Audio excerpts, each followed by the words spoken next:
Les routières de BMW et Mercedes s'écharpent depuis des décennies déjà. On a le souvenir dans les années 90 des conflits entre des séries 5 et des classes E avec des grosses motorisations 6 cylindres, voire même V8, des boîtes manuelles ou automatiques. Ensuite, il y a eu l'avènement du diesel avec des grosses mécaniques bien coupleuses dans les années 2000. Et désormais, les deux marques s'écharpent avec des versions électriques. Alors si chez BMW, l'i5 partage de nombreux éléments avec la série 5, chez Mercedes, on a choisi de faire une voiture totalement différente de la classe E avec le QE pour essayer d'optimiser au maximum l'énergie électrique. Quelle est la solution la plus pertinente? C'est ce que nous allons voir maintenant.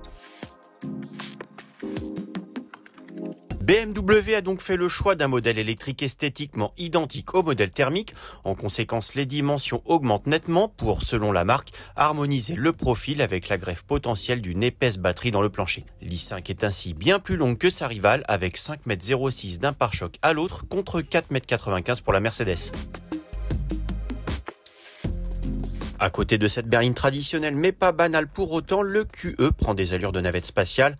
Avec son capot plongeant, sa malle courte et sa surface vitrée semblant former une bulle au-dessus des roues rejetées aux quatre coins, la Mercedes a surtout pour objectif d'aller loin en réduisant la résistance à l'air et en intégrant dans un empattement gigantesque de 3,12 m une batterie qui ne l'est pas le moins puisqu'elle offre 7,8 kWh de plus que celle de la BMW, soit 89 kWh utiles au total.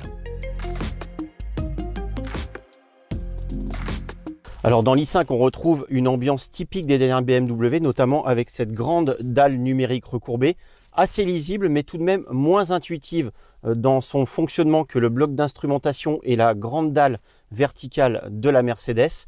Les commandes au volant sont tout de même moins pratiques et il y a moins de personnalité d'affichage. La Mercedes, elle, se distingue avec une présentation beaucoup plus épurée, beaucoup plus élancée et aérienne.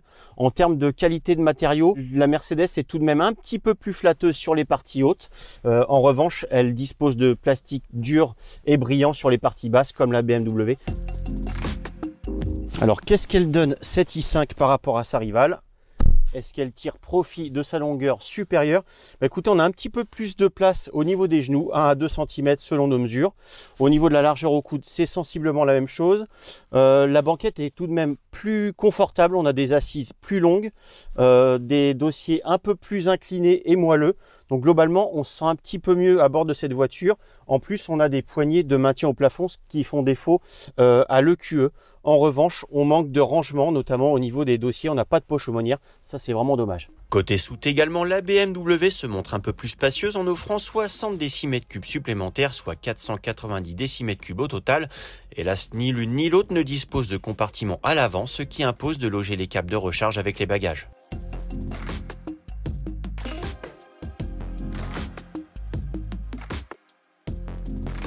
Alors, est-ce que cette i5 avance de meilleures sensations de conduite que le QE? Il faut croire que les gènes BMW sont toujours là dans cette voiture électrique.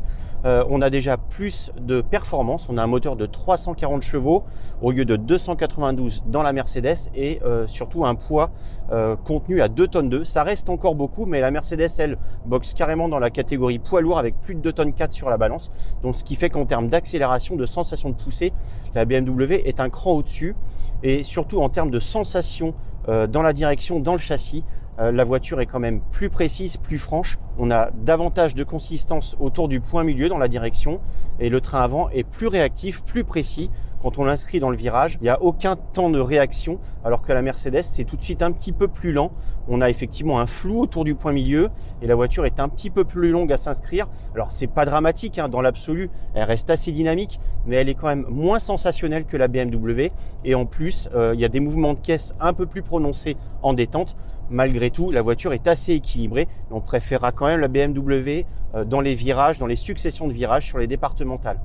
La Mercedes prend toutefois sa revanche en ville parce qu'elle est déjà plus courte avec 4,95 m au lieu de 5,06 m. On lui trouve plus facilement des places pour la stationner.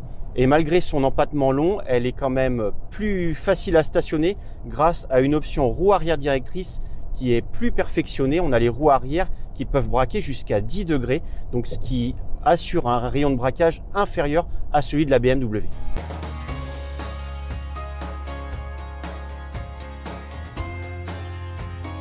Il est temps de recharger nos deux véhicules et de désigner celle qui offre le plus d'autonomie. Ce matin, nous sommes partis avec 90% de charge des deux côtés. Nous avons effectué exactement le même parcours avec de la ville, de la route, de la conduite un petit peu sportive, des allers-retours pour nos images et également de l'autoroute à 130 km/h, bien sûr, le tout en conservant 20 degrés dans l'habitacle. Et finalement, après 244 km parcourus, c'est la Mercedes qui l'emporte parce qu'avant de se brancher, la BMW disposait encore de 15% de batterie pour 60 km d'autonomie, alors que la Mercedes avait encore 32% de sa batterie et proposait encore 160 km. Autant dire qu'il était grand temps de ravitailler pour l'i5 qui, entre sa consommation de 23,9 kWh au 100 km à haute vitesse et sa batterie plus petite, devra s'arrêter tous les 250 à 300 km environ sur autoroute. Sans faire de miracle non plus, la Mercedes se montrera plus autonome avec des relais oscillant entre 300 et 400 km selon le niveau de batterie.